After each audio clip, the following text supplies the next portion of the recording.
नमस्कार दोस्तों, मेरा नाम है श्याम कुमार और स्वागत है आपका इस गूगल शीट सेशन में, जहां पे हम एक्सप्लोर कर रहे हैं गूगल शीट के फंक्शंस को। तो उसी कड़ी में आज हम समझेंगे कंडीशनल फॉर्मेटिंग को।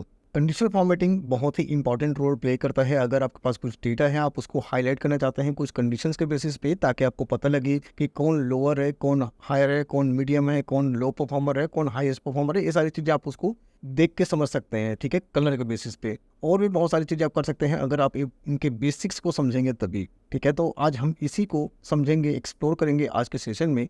तो आप मेरे साथ बने रहें इस सेशन में और प्रैक्टिस जरूर करें साथ साथ ही, ताकि आपको सभी चीज़ें समझ में आए। इससे पहले के सेशन अगर आपने नहीं देखी हैं, अगर आप स्किप करके आए हैं तो ज़रूर देखें, ताकि आपको बेसिक्स जो कैलकुलेशंस है, जो फंक्शंस है, उनको समझ में आए, ताकि आपको इस सेशन को समझने में आसानी हो, ठीक है। तो जल्दी से चलते हैं अपने कंप्यूटर स्क्रीन पर और समझते हैं किस तरीके से हम कंडीशनल फॉर्मेटिंग लगा सकते हैं अपने गूगल शीट के अंदर, ठीक है। तो यहाँ पे मेरे पास एक टेबल है कंडीशनल फॉर्मेटिंग का। इसमें मैंने डेटा रखा है, order date, region, sales person, item और डेज। डेज मतलब अभी तक आज के डेट के हिसाब से कितने दिन बीत चुके हैं, ठीक है। तो मैंने इसके लिए एक सिंपल से कैलकुलेशन करा है टुडे का। टुडे हमने इससे पहले समझा था टुडे कैसे यूज़ करते हैं। फोप आप लोगों ने ये वाली वीडियो, ये वाली जो सेशन है वो समझा होगा और सेशन में प्रैक्टिस की होगी, तो टुडे का मतलब समझ में आ रहा होगा, ठीक है। तो टुडे माइनस A7 मतलब कि A7 मतलब जो ऑर्डर डेट है, और टुडे मतलब आज। आज और इस ऑर्डर डेट के बीच में कितने दिन का डिफरेंस है। आप चाहें तो यहाँ पर डेटेड इफ़ का भी यूज़ कर सकते हैं, ठीक है। मैंने बहुत सिंपल कर रखा था, इसलिए टुडे माइनस जो डेट है वो मैंने -1 कर दिया, ठीक है, माइनस कर दिया उस डेट को, ठीक है। तो इससे मुझे दिन पता लग रहा है कितने दिन आज हो रहे हैं। आज के दिन में 92 दिन हो रहे हैं अगर मैं इस डेट से कैलकुलेट कर रहा हूँ आज तक को, तो ठीक है, 92 डेज। अब मैं यहाँ पे क्या चाहता हूँ कि जिसकी डेज बिलो 30 डेज है, जैसे कि आप देखोगे डेट, आप नीचे जाओगे तो यहाँ पे बिलो 30 डेज कुछ है, तो जिसका दिन कम है, ठीक है, 30 दिन से कम है, उसको ग्रीन में दिखाना चाहता हूँ। इसलिए दिखाना चाहता हूँ कि ऐसे हो सकता है आपके पास जो पेमेंट की डेट होते हैं बहुत लोगों के जो ड्यू होने वाले होते हैं, ठीक है, किसी के पेमेंट ड्यू हो चुका है, किसी के आउटस्टैंडिंग पे, किसी की कुछ पे है, तो पेमेंट रिमाइंडर अगर आपको सेंड करना है, या फिर एक एनालिसिस बनाना हो कि कितने लोग ऐसे हैं जो आपको पैसे देने वाले हैं लेकिन ड्यू डेट क्रॉस हो चुका है और नहीं दे रहे हैं, जो आउटस्टैंडिंग बचे हुए हैं, तो इस तरीके से आप कंडीशनल फॉर्मेटिंग लगा सकते हैं और कलर वाइज आप उनको चेक कर सकते हैं। तो पहले समझते हैं हम यहाँ पे बिलो 30 डेज को कैसे यहाँ पे चेक करेंगे। इसके लिए आपको क्या करना है, डेज वाली जो कॉलम है, ठीक है, इसको सेलेक्ट करना है यहाँ पे।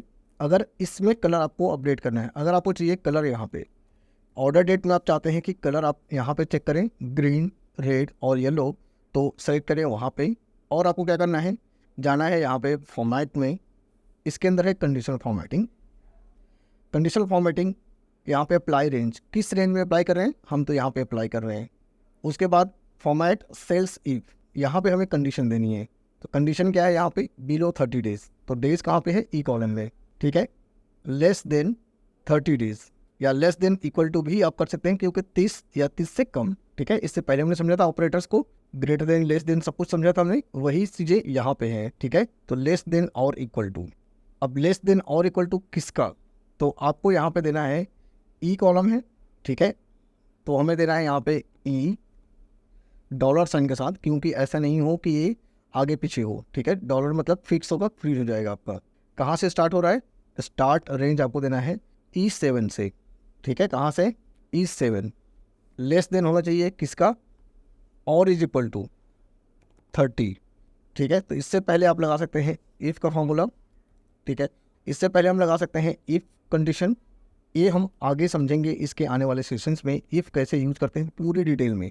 फिलहाल मैं आपको कंडीशन फॉर्मेटिंग का भी बेसिक समझा देता हूँ कि कैसे यूज़ कर सकते हैं, या फिर हम इसको यूज़ ना करके यहाँ पे डायरेक्टली ई कॉलम में भी यूज़ कर सकते हैं, ठीक है। तो फिलहाल दोनों तरीके हम देखेंगे। इफ़ के साथ अगर ये लेस देन है तो क्या होगा, ट्रू, नहीं तो फॉल्स।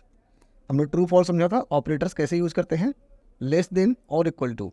कलर क्या होगा इसका, अगर ये लेस देन है तो ग्रीन कलर में होगा, ठीक है। इसका जो फॉन्ट कलर है वो वाइट होना चाहिए और इसको हम बोल्ड कर सकते हैं, ठीक है। डन। क्या सही काम कर रहा है, नहीं कर रहा है, क्योंकि E7 सिर्फ E7 एक ही दिखा रहा है 92, ठीक है, E7 से E तक। तो हम समझ रहे हैं यहाँ पे कि 3 टाइप पे हमें कलर अप्लाई करना है यहाँ पे। पहला है अगर वो लेस देन 30 डेज है तो ग्रीन, 30 to 60 डेज है तो ऑरेंज, और अगर वो 60 डेज से ज़्यादा है इसका मतलब है कि उसके आउटस्टैंडिंग अमाउंट अभी पेंडिंग है और 60 दिन से ज़्यादा हो चुके हैं, तो उसको हमें डिनोट करना है रेट से, ठीक है। तो इसके लिए हमें फॉर्मूला अप्लाई करना है यहाँ पे, ठीक है, किसके लिए, कंडीशनल फॉर्मेटिंग अप्लाई करने के लिए, ठीक है।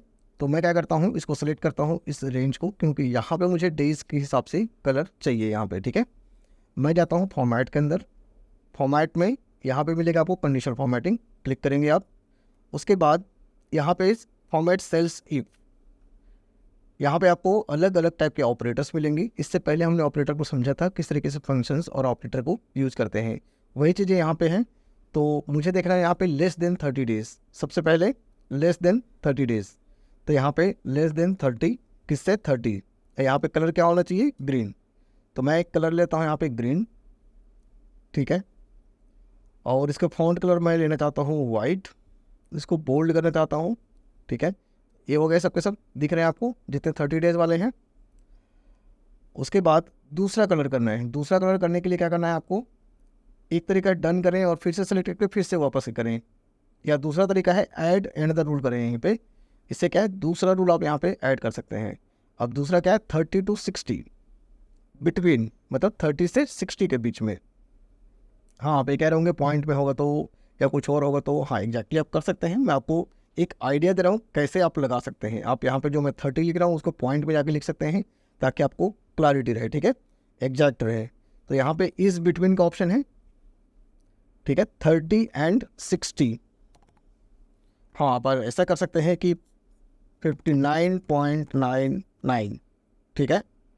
और यहाँ पे 30 और 60 के बीच में जो वैल्यूज़ हैं, ठीक है, उनके बीच में अगर कुछ दिखे तो उसको कौन सा कलर करना है मुझे, ऑरेंज, ठीक है। देखें नीचे जाके, तो ये 30 से लेकर 59 तक ऑरेंज कलर में हो चुका है। इसके फॉन्ट के कलर करते हैं हम ब्लैक, और इसको भी डन करने के बजाय ऐड अनदर रूल करते हैं, क्योंकि एक और रूल हमें अपडेट करना है। यहाँ पे ऑपरेटर को चेंज करते हैं और रखते हैं ग्रेटर देन। क्या रखना है हमें, ग्रेटर देन। इस टाइम हो जाएगा ये 60, ठीक है। कलर हो जाएगा इसका रेड, फॉन्ट का कलर हो जाएगा वाइट और बोल्ड है, ठीक है।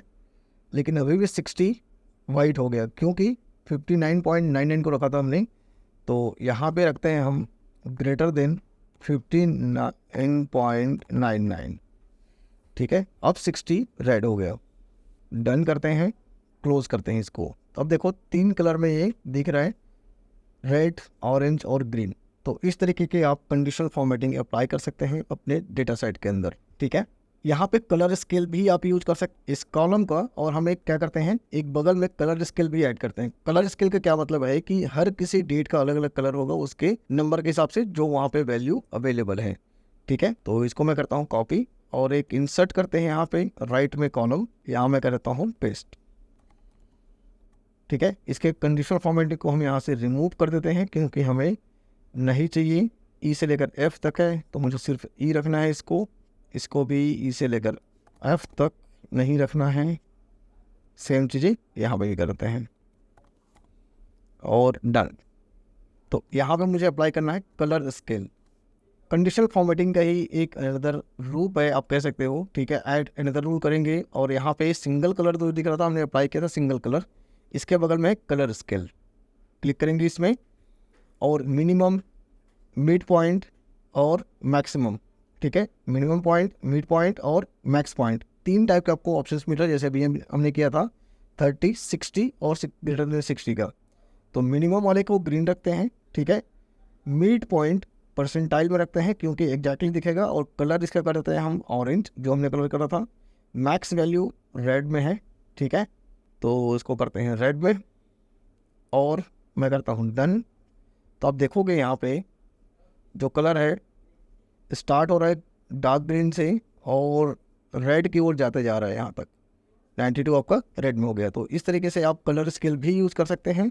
अगर आपको कंडीशन फॉर्मेटिंग यूज़ नहीं करना है इस अलग अलग बेसिस पे, तो आप सीधा कलर स्केल यूज़ कर दें, इससे और ज़्यादा सही लगेगा। आपका जो डेटा है ज़्यादा गुड लुक, जो उसका लुक है वो काफ़ी हद तक और चेंज हो जाएगा। आप देखो कितना सही लग रहा है इसका जो डेटा का लुक है, ठीक है। तो इस तरीके से आप कलर ऐड कर सकते हैं अपने डेटा के अंदर में, अगर आपको एनालाइज करना है कुछ भी डेटा तब, ठीक है। उम्मीद करता हूँ कंडीशनल फॉर्मेटिंग आपको समझ में आई होंगी, मैं आपसे मिलता हूँ नेक्स्ट सेशन में, तब तक के लिए बाय बाय।